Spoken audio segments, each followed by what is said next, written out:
Existe um lugar, que é um lugar físico, mas ele é um lugar espiritual, que ele é a encruzilhada. As encruzilhadas da vida são lugares muitas vezes solitários e difíceis de tomar, não é isso? Quando nós temos duas opções adiante de nós e nós queremos ter certeza que nós estamos tomando a decisão certa, nós procuramos alguém que nos ajude, nós pedimos direção, nós fazemos pesquisas, nós que cremos, nós pedimos oração, e as encruzilhadas da vida são lugares, então, naturais, mas são lugares espirituais. Existem entidades das trevas que se assenhoraram das encruzilhadas, e elas pedem ali sacrifícios, elas pedem ali, de alguma maneira, acordos e pactos, mas a encruzilhada vem do Senhor. O Senhor é o Senhor dessas encruzilhadas da vida. O Senhor é aquele que está presente nestes lugares para propor para nós escolhas e decisões. O Senhor é que propõe as opções adiante de nós e Ele espera que nós venhamos a tomar as decisões corretas. Quando nós vamos para o Velho Testamento, Monte Ebal e Monte Gerizim, o Senhor reuniu todo o povo e o Senhor falou: se vocês forem para a direita, se vocês forem para a esquerda, se você vem para cá tem bênção, se você tem para cá tem maldição. E o Senhor colocou a opção e o Senhor ainda deu a dica e falou: escolhe a bênção. Amém. Mas parece uma coisa louca, não parece? Não parece tão óbvio? Quem vai escolher maldição? Quem não escolhe a bênção? E o Senhor, Ele estava ali propondo e já dando a dica, sabe? Quase que Ele falou: escolhe a bênção. Mas muitas vezes as decisões são tomadas em aspectos exteriores. Quando Ló foi se separar de Abraão, Abraão falou: olha, chega, nós temos que nos separar, não dá mais para a gente andar juntos. Ele falou assim: escolhe para o lado que você for. O que você quiser, para onde você for, eu vou para o outro lado. E o Ló, a Bíblia diz que ele olhou, ele viu o campo mais maravilhoso que tinha, a campina regada, uma coisa linda, um lugar maravilhoso, um lugar que parecia o mais frutífero, um lugar que podia ser melhor para estar, e ele saiu para aquele lugar e o Abraão foi para outro lugar.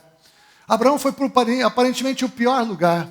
Mas veja que interessante, quando nós temos certeza que para onde quer que a gente vá, o Senhor é conosco, nós podemos ir para qualquer direção. Porque o Senhor é conosco, a bênção do Senhor estará sobre a nossa cabeça.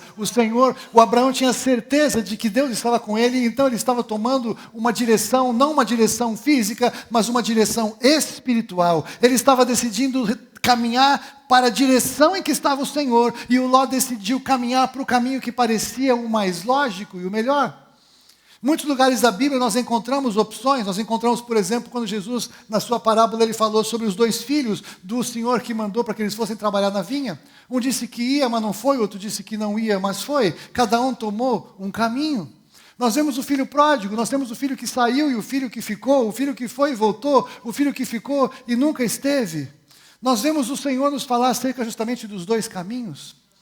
Da porta estreita, do caminho apertado que conduz à salvação, da porta larga e do caminho largo que conduz à perdição, e a maioria vai por esse caminho. Nós fazemos escolhas na nossa vida. É impressionante como a Bíblia, ela, o tempo todo, ela nos propõe e nos oferece escolhas. A maior escolha que você pode fazer é um dia receber Jesus como Senhor e Salvador. E tem muitas pessoas que já ouviram falar do Evangelho, mas não decidem caminhar com o Senhor.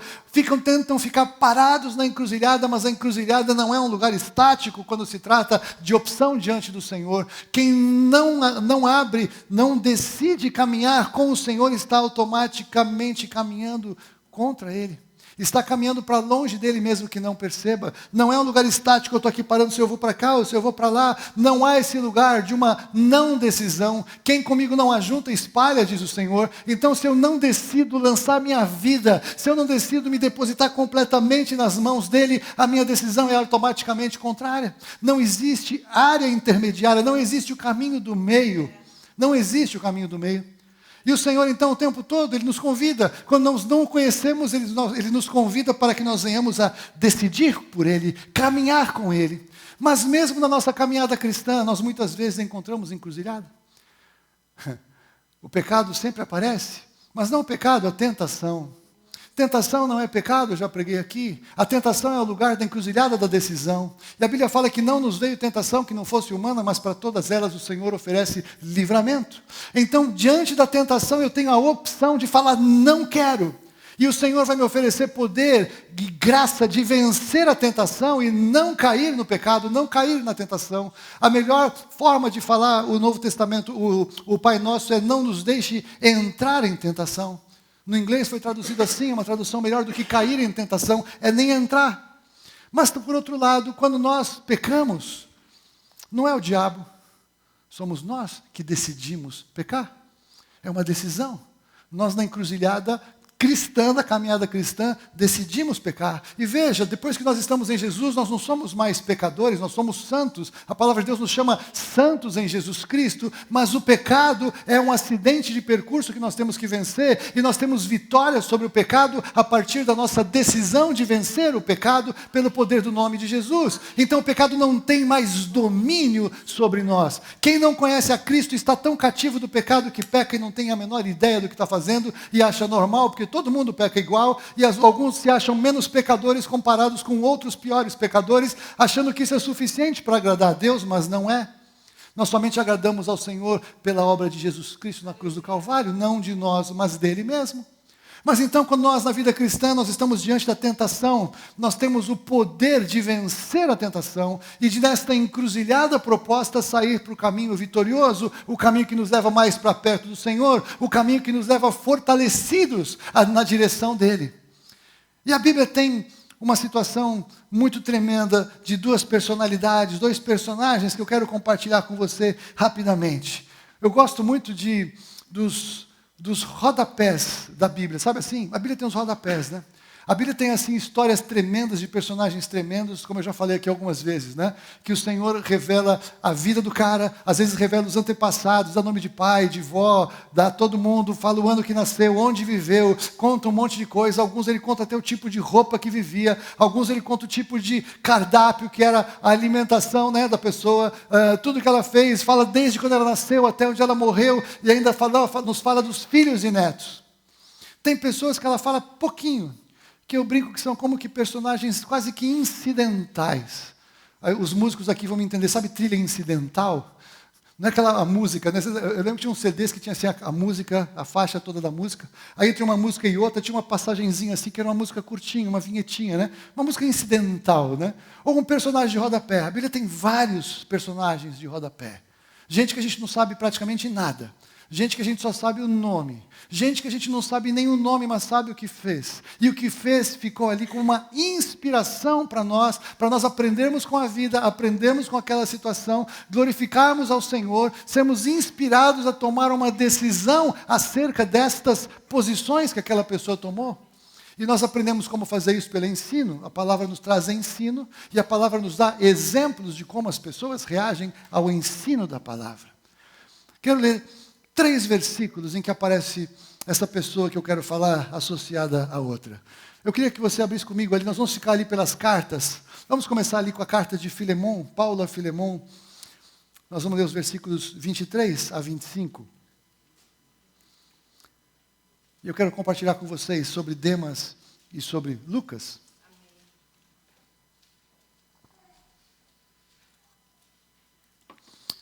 Demas e Lucas. Essas cartas de Filemon, de Colossenses, também junto com Efésios e Filipenses, foram as cartas que Paulo escreveu na prisão, nos anos 60, mais ou menos, provavelmente. E essas cartas, se você pegar todas as cartas de Paulo, você vai encontrar vários personagens incidentais, né? Pessoas que passam ali e que ele fala bem, ou ele referencia e saúda, e tem alguns que ele fala mal, ele acaba com a reputação do sujeito, a gente nem conhece, mas o Paulo ele fala alguma coisa marcante e ruim da vida da pessoa, então nós temos que tomar muito cuidado com isso, não é? Mas veja aqui, versículo 23 de Filemon, tem um capítulo só, Paulo na prisão escrevendo: saúdam-te, Epáfras, prisioneiro comigo. Então Epáfras estava preso com Paulo, mas ele se considerava prisioneiro em Cristo Jesus, amém? Quem está em Jesus é livre em qualquer lugar, até mesmo na cadeia. Daniel foi um dos homens mais livres da história, passou o tempo todo da sua vida no cativeiro babilônico, e ele viu o céu, ele viu a profecia, ele viu o futuro, ele viu tudo, porque ele era livre, apesar de estar cativo. Então, Paulo está falando, o Epáfras, ele é prisioneiro comigo em Cristo Jesus. Marcos, Aristarco, Demas e Lucas, meus colaboradores ou cooperadores, tá certo? A graça do Senhor Jesus Cristo seja com o vosso espírito. Então veja, Demas e Lucas, eles eram colaboradores de Paulo. O ministério apostólico de Paulo é tremendo porque ele tinha um time fabuloso, né? Aqui para escalação de time, né? Futebol. Tá, Marcos, Aristarco, Demas e Lucas, Epafrodito, Tito, vai escalando o time. E conforme ele fazia as suas viagens, ele levava algumas pessoas, ele deixava algumas pessoas em algumas igrejas plantadas, e ele escalava o seu time. Ele tinha aqueles que estavam mais perto dele. E muitas vezes eu sei que alguns de nós queremos, a gente para pensar, não sei se você já pensou em viver naquela época, né? Você já pensou em viver na época de Jesus assim?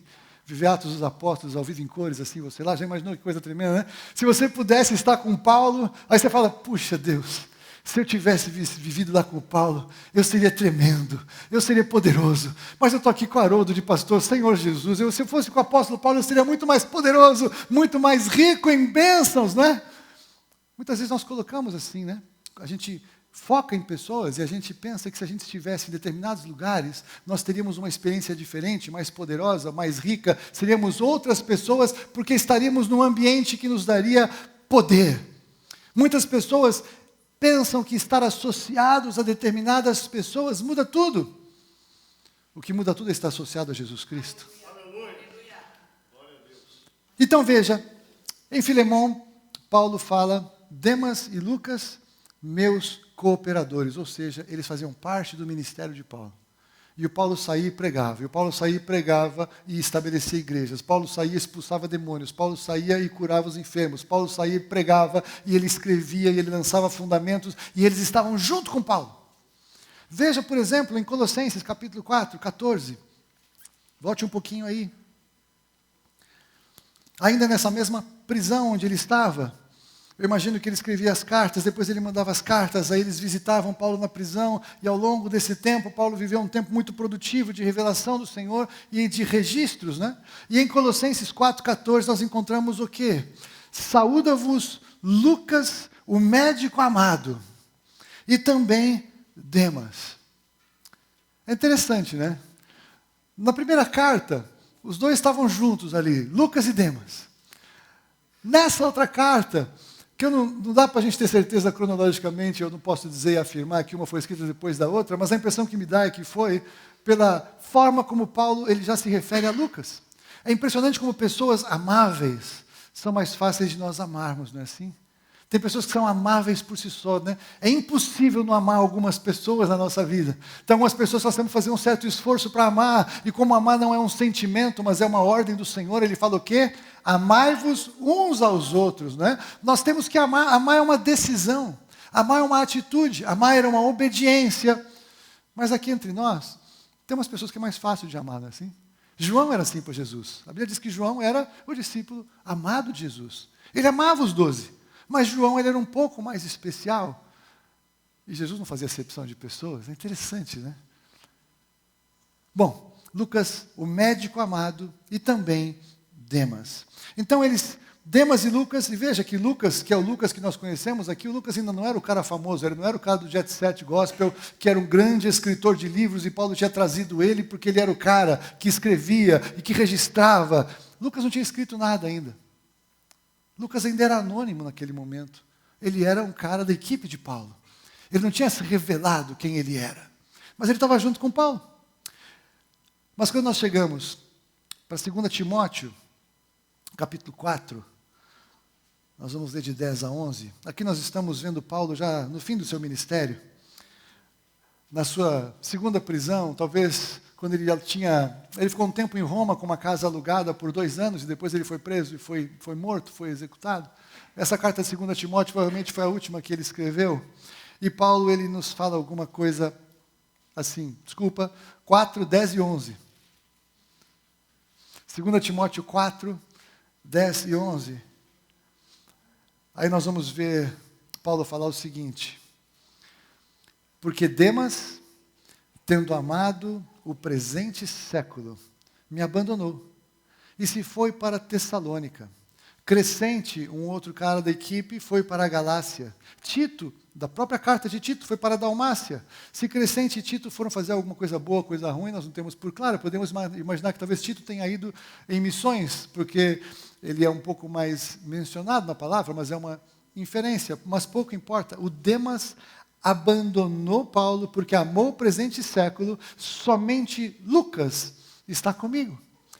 Lucas permaneceu com Paulo. Então imagine, Paulo já estava no fim da vida. Eles tinham visto tudo, eles tinham acompanhado a vida, o ministério de Paulo. Paulo mais velho do que eles mais jovens do que Paulo. Eles viram tudo aquilo, receberam as mesmas palavras, participaram das mesmas cartas, vivenciaram as mesmas ministrações, viram Paulo na cadeia, viram Paulo sendo solto, viram Deus interferindo na vida de Paulo. Com certeza o poder de Deus se manifestou na vida deles, porque quando nós ministramos, nós sabemos o que o Espírito Santo de Deus faz em nós. Quando nós decidimos sair do medo, sair da situação estática, e nós queremos experimentar o melhor de Deus, é quando ministramos alguém, quando pregamos o Evangelho, quando cuidamos de alguém ferido. Quando fazemos isso, vemos o poder de Deus e nós somos transformados, nós somos marcados, nós somos impactados pelo poder de Deus em nós. Imagina esses homens no começo da igreja, no começo de tudo, o Senhor derramando, eles invadindo as nações com o Evangelho, eles implantando as primeiras igrejas, lançando os fundamentos da igreja de Jesus.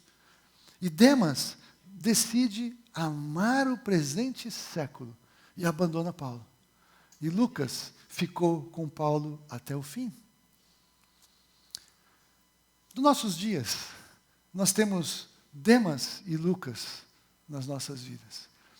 É impressionante, nós que vivemos mais tempo, no Evangelho. Eu me converti aos 10 anos, me converti 48 anos atrás. A maioria de vocês tinha nem nascido ainda. E é tremendo ver as decisões que as pessoas tomam depois de estarem com Cristo ao longo dos anos. E é impressionante como decisões que aparentemente não têm o menor efeito, está tudo bem, imagina, está tudo normal, mas não é de acordo com a palavra, ao longo dos anos ela não vai trazer resultados bons. Pessoas que aparentemente decidiram pagar alguns preços que parecia que não era razoável de se pagar, mas tomaram as decisões certas. Ao longo dos anos a gente percebe aonde a Bíblia leva as pessoas. O poder da palavra de Deus aplicado na vida das pessoas ao longo dos anos é tremendo. Só que nós vivemos uma época imediatista no mundo que nós vivemos, e muitas pessoas querem trazer para o Evangelho o mesmo imediatismo do mundo, e este imediatismo não tem fundamento da palavra. A palavra de Deus diz, inclusive, que o precipitado peca. Nós devemos ser prontos para ouvir, tardios para falar, tardios para nos irar. Em todas as coisas o Senhor espera que nós venhamos a ponderar o que fazemos, e o Senhor nos chama para entender que a palavra aplicada, ela se move exatamente de acordo com as sementes agrícolas. Há um ciclo de tempo para as primeiras sementes frutificarem. A partir das primeiras frutificações, há uma segunda onda de frutificações maiores e multiplicadas. Mas o começo é difícil, o começo é árduo. E nós podemos então pegar uma semente na mão e falar, eu tenho uma semente na mão. Ou se nós olharmos o tempo, nós podemos pegar uma semente na mão e falar, eu tenho aqui uma floresta. Amém. É só uma questão de tempo. Enquanto ela está na minha mão, é só uma semente. Mas se eu semear e eu tiver tempo para acompanhar, eu tenho um pomar frutífero, eu tenho todas as árvores frutíferas a partir de uma delas. Tudo pode ser feito a partir de uma semente, e o reino de Deus ele funciona desta maneira. Mas se eu falar só isso, parece que eu estou forçando o texto. Mas eu quero falar um pouco a mais. Quando a Cris Marão cumprimentou o Lucas do Sérgio, pelo seu aniversário, ela falou do nome do Lucas, né? E aquilo me marcou, porque eu estava meditando nesse texto. Eu já tinha uma parte da conversa, que era o nome do Demas, e aí o nome do Lucas. O Senhor fechou um conteúdo que eu quero compartilhar com vocês, para que vocês entendam algo. Na Bíblia, quando o Senhor estabeleceu nomes, os nomes eles são profecias acerca das pessoas. O nome de Jesus é o Salvador, Yoshua. Ele é o Salvador. Cristo não é um nome composto, não é o sobrenome da família, mas é o ungido, o Messias, o ungido e sua unção. O nome de Jesus, ele por si só, ele já é uma pregação. Ele é o Emanuel, Deus conosco, como ouvimos aqui quando o pastor Eberson ministrou. Os nomes do Senhor, eles são muito maiores do que o nome que nós podemos compreender, porque nós tínhamos que ter muito mais capacidade intelectual, espiritual, espiritual, de grandiosidade, para compreender a revelação do nome do Senhor, porque os nomes são muito grandes para revelar quem Ele é.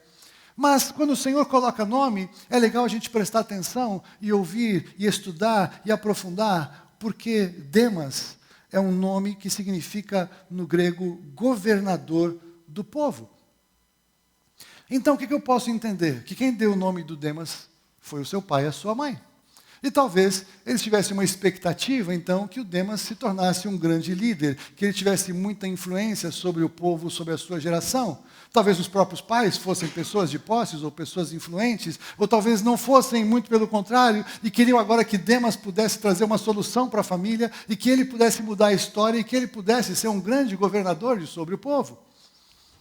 Talvez Demas, enquanto ele andou com Paulo, a expectativa que ele tinha era que ele pudesse ter um grande rebanho, que ele pudesse ter uma grande influência. E falou, puxa vida, eu vou colar em Paulo aqui, vai ser legal, cheio do poder, plantando um monte de coisa. Aí está lá com Paulo, aí o Paulo vai viver na sua vida e vai preso. Aí o Paulo vai, naufrágio. Aí o Paulo vai, aí apanha. Aí o Paulo vai, e aí o Demas começou a olhar e falou, pera um pouco, esse negócio aqui está meio complicado, acho que assim eu não vou querer. Acho que assim é meio difícil. Acho que eu não vou por esse caminho, porque esse negócio do Paulo é meio sério. Não era bem isso que eu queria. É claro que eu estou aqui imaginando o que possa ter acontecido, mas há um detalhe muito importante acerca de Demas, porque a Bíblia deixa claro que o Demas, ele abandonou o Paulo, porque amou o mundo, amou o século, e ele foi para Tessalônica. E Tessalônica é um nome interessante, porque se você procurar no grego, você vai ver que Tessalônica significa vitória da falsidade. Não é interessante? Tudo o que tira o crente do caminho que ele tem que andar é falsidade, é engano, é mentira, porque Jesus, ele é a própria verdade. Se Jesus é a verdade, o que me tira da verdade é mentira, é engano, é falsidade. Vem da onde? Do diabo. O diabo é aquele que está preparando o anticristo, e o anticristo é contrário a tudo aquilo que vem de Jesus Cristo. Jesus é a verdade, tudo que nos tira do caminho é mentira. O mundo é uma sedução enganosa, de curto prazo. Porque parece num primeiro momento que lá tem tudo de bom, tudo que eu quero, tudo que eu preciso. E lá eu vou dizer que tem tudo de bom, tudo de excelente que a sua carne precisa. E tudo que é nascido da carne é carne, mas tudo que é nascido do Espírito é Espírito. A sua carne te leva para a morte, mas o Espírito de Deus em você é Espírito de vida. O mundo jaz no maligno. Não ameis o mundo, nem aquilo que há no mundo. Se alguém ama o mundo, o amor do Pai não está nele, porque o que tem no mundo é concupiscência da carne, paixão dos olhos, soberba da vida. O que tem no mundo vai suprir tudo isso, mas tudo isso é passageiro e tudo isso leva à morte. Mas aquele que faz a vontade do Pai permanece para sempre. Mas tem um detalhe muito interessante que eu encontrei no comentário sobre Tessalônica. Sabe quem morava em Tessalônica? Então, a Tessalônica era uma cidade famosa e populosa, situada no Golfo Termaico, e era a capital do 2º distrito da Macedônia e residência de um governador e questor romano. Tessalônica era a casa de um grande governador de pessoas, governador de povos. O que Demas achou que ele seria, ou que os pais de Demas queriam que ele fosse, Demas encontrou abandonando Paulo e encontrando no mundo, e indo para Tessalônica, onde tinha a casa desse grande governador. Não dá para a gente imaginar como é que a coisa aconteceu? Dificilmente Demas chegou de um dia para o outro e falou assim, Paulo, quer saber de uma coisa? Eu vou embora, tchau, cansei, tuf. Ninguém toma decisão assim tão séria. Mas um dia, ele estava, talvez, vendo Paulo ser açoitado, e ele viu os políticos de sucesso daquela região passando, cheio de glória, de pompa e de circunstância, e parecia que era muito difícil imaginar que eles estavam errados e que o Paulo estava certo. Fala sério.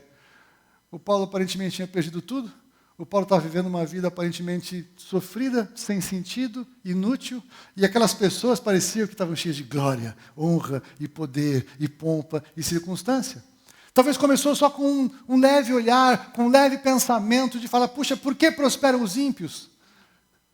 Parece que ele leu a Bíblia, né? Davi faz essa pergunta, por que prosperam os ímpios? Talvez ele fizesse a pergunta, mas ele não deu a resposta. Porque Davi fala, então eu vi o fim deles. Quando a gente olha no curto prazo, a gente pode achar que alguma coisa não faz sentido e outra coisa faz muito sentido, mas nós precisamos olhar no longo prazo. E a palavra do Senhor, ela não fala somente de longo prazo, ela fala de eternidade. A palavra do Senhor nos leva além do tempo. Aquele que faz a vontade do Senhor não vai viver bem essa vida, aquele que faz a vontade do Senhor permanece para sempre. Tudo passa. Bem como a sua concupiscência nesse mundo, seca-se a relva, cai a flor. A vida aqui, a Bíblia fala que é um vapor. A Bíblia fala que aqui tudo é vaidade, tudo aqui passa rápido. Então, Demas, governador do povo, abandonou o apóstolo Paulo, foi para Tessalônica, a vitória da falsidade, e ali era a residência de um governador do povo. Quando nós tomamos decisões na nossa vida, nas encruzilhadas da nossa vida, nós precisamos tentar avaliar um pouco mais aonde as estradas nos levam. Demas errou o caminho da encruzilhada. Agora, Lucas. O que significa Lucas? Significa aquele que dá a luz, aquele que leva a luz. E naquele comentário da Cris no grupo, ali veio a chave que eu não tinha tentado, eu estava focado em Demas. Mas se você está em Cristo, a Bíblia fala que você é luz do mundo.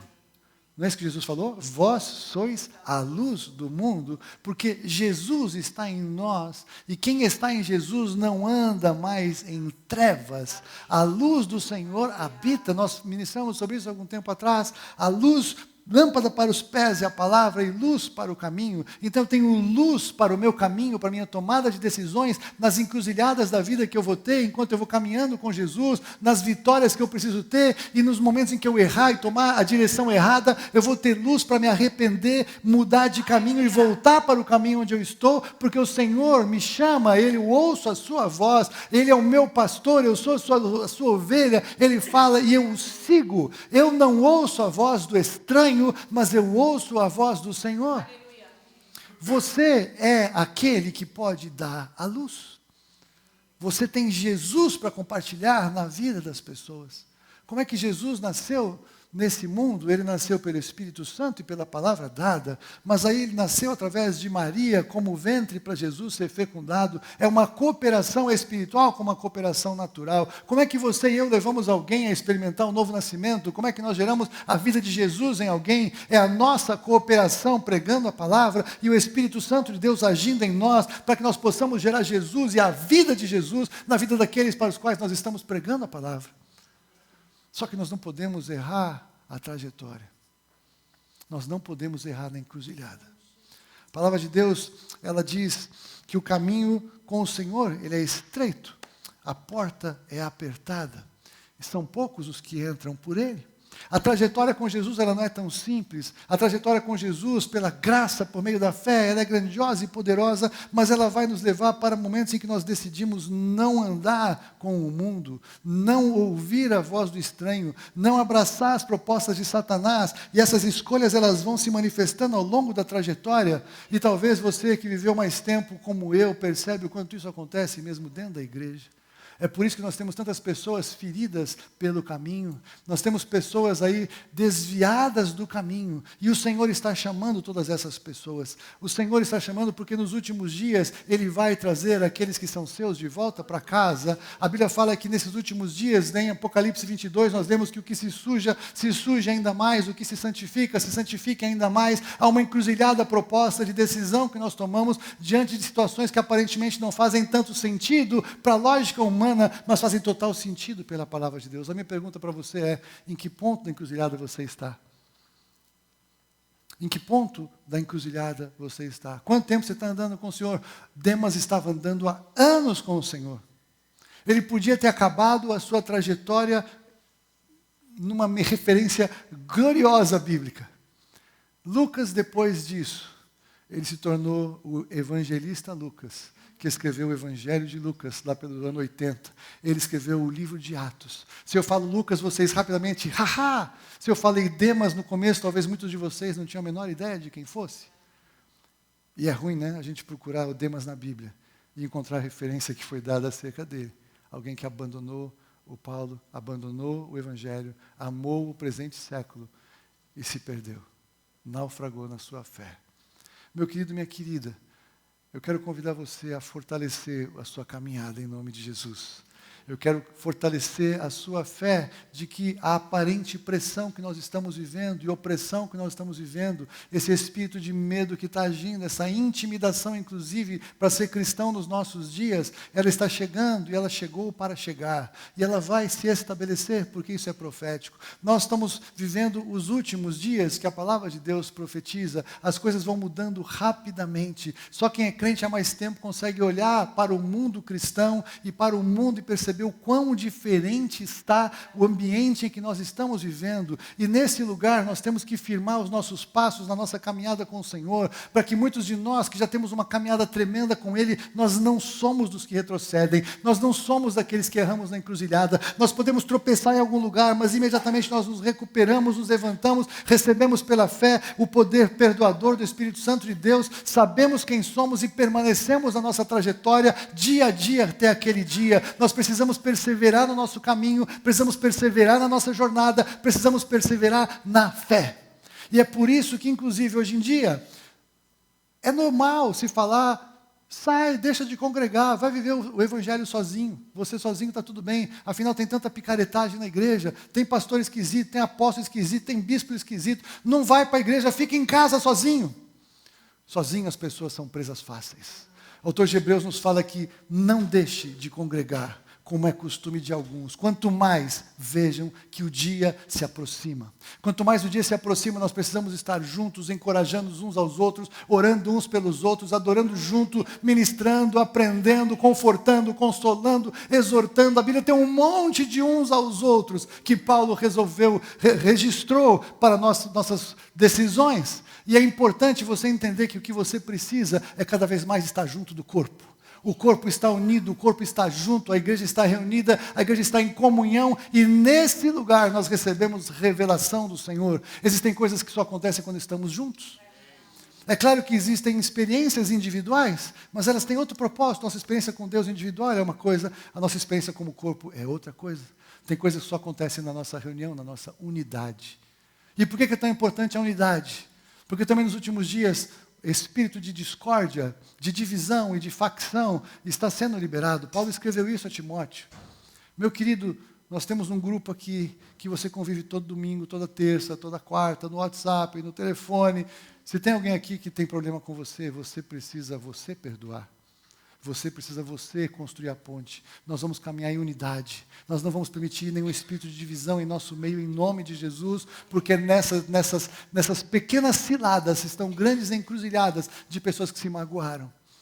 É impressionante, a gente ouve, sempre que a gente encontra com pessoas desviadas da igreja, você pergunta, o que aconteceu, por que você desviou? Ah, porque o meu pastor. Ah, porque o diácono. Ah, porque o cara do louvor. Ah, porque a professora da IBD. E as pessoas deixam de congregar e entram num caminho horroroso por causa de pessoas. Se você entrou na igreja através de Jesus Cristo, nenhuma pessoa pode te ofender para você deixar de congregar. Mas se você entrou por pessoas, as pessoas te magoando, vai ter um efeito. Nós entramos na igreja através de Jesus. Ninguém pode nos tirar. Ninguém pode nos roubar. Da mão dele, ninguém pode nos tirar em nome de Jesus. Somos chamados para ser como Lucas e não como Demas. Você está encruzilhado da sua vida? Você está em um momento de tomada de decisão? Eu quero orar para que você encontre a decisão correta no Senhor. Você está na porta de entrada e você não entrou? É hora de você decidir entrar. É hora de você decidir sair da encruzilhada e entrar para Jesus. Um grande amigo meu, muito querido, ele se converteu através de uma representação que eu fiz numa reunião muito interessante. E a gente estava falando sobre porta estreita. E eu pus as duas cadeiras assim, e eu fiz uma figura gráfica, né, profética. Aí o reino de Deus, a entrada é mais ou menos assim. Só dá para passar uma pessoa Você não entra junto com a tua mãe, com o teu pai, com a tua irmã, com o teu filho, com a tua esposa, com o teu marido. Você não leva nada, você não pode trazer nada. É só você. E se você entra por esse caminho, por essa porta estreita, você agora vai caminhar pelo caminho estreito. Essa porta estreita, ela é Jesus. Tem muitas pessoas que chegam aqui na porta e ficam ouvindo as coisas que acontecem lá dentro. E as pessoas, elas percebem o colorido que tem lá dentro. Ouvem o barulho de coisas, de sons, de adoração, de alegria, de júbilo.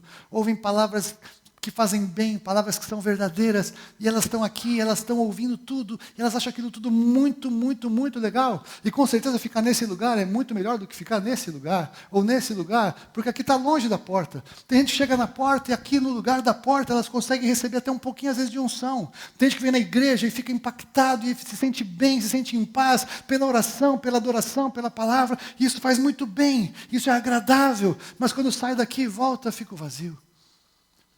Mas essas pessoas que ficam aqui, é um lugar muito perigoso para ficar. Porque nesse lugar, está perdido. Está tão pertinho. Está tão pertinho, mas está longe. E naquele dia, aquele irmão falou, ó pastor, ele passou assim, passei. E aquilo foi tremendo. Mas tem crente que entrou. Só que aí, puxa, é legal aqui, hein? Pô, mas tinha uma pessoa lá atrás, tinha uma namorada, tinha algumas coisas, um dinheiro que eu ganhava. E aí parece que a pessoa, se fosse possível, é claro que é só uma figura gráfica, ela era capaz de ficar aqui, querendo ouvir um pouquinho o que tem lá, achando que o Egito ainda tem coisas boas, achando que a Babilônia tem coisas legais. A esposa de Ló, que olhou para trás. E o Senhor, Ele nos chama não para ficar aqui, mas Ele nos chama para caminhar para o profundo dEle. Para ter revelação cada vez mais profunda, para experimentar o melhor dEle. Essa porta é uma encruzilhada, como eu falei, porque tem gente que chega nesse lugar de entrar, em vez de entrar, segue para outro caminho. E alguns seguem com convicção. Eu não quero Deus, não quero Jesus, não quero nada disso. A pessoa decide, não quero. Você já pregou para alguém que falou não quero? Acho que é uma das coisas mais chocantes de ouvir. Você entendeu o evangelho? Entendi. Você quer? Não. A gente ora para que até a hora da pessoa morrer ela tenha chance de voltar atrás. Mas então essa encruzilhada é a pior que alguém pode errar. Se você está aqui hoje e você está nessa encruzilhada e você nunca entrou e você ouve as coisas e você acha legal e gostoso e você conhece, é dia de você entrar, em nome de Jesus. Agora, se você já entrou, é dia de você falar, eu não quero mais nada do sistema do mundo. Eu vivo aqui, mas eu não sou daqui. Eu estou de passagem por esse lugar. Eu tenho algo muito melhor e eterno que o Senhor me preparou.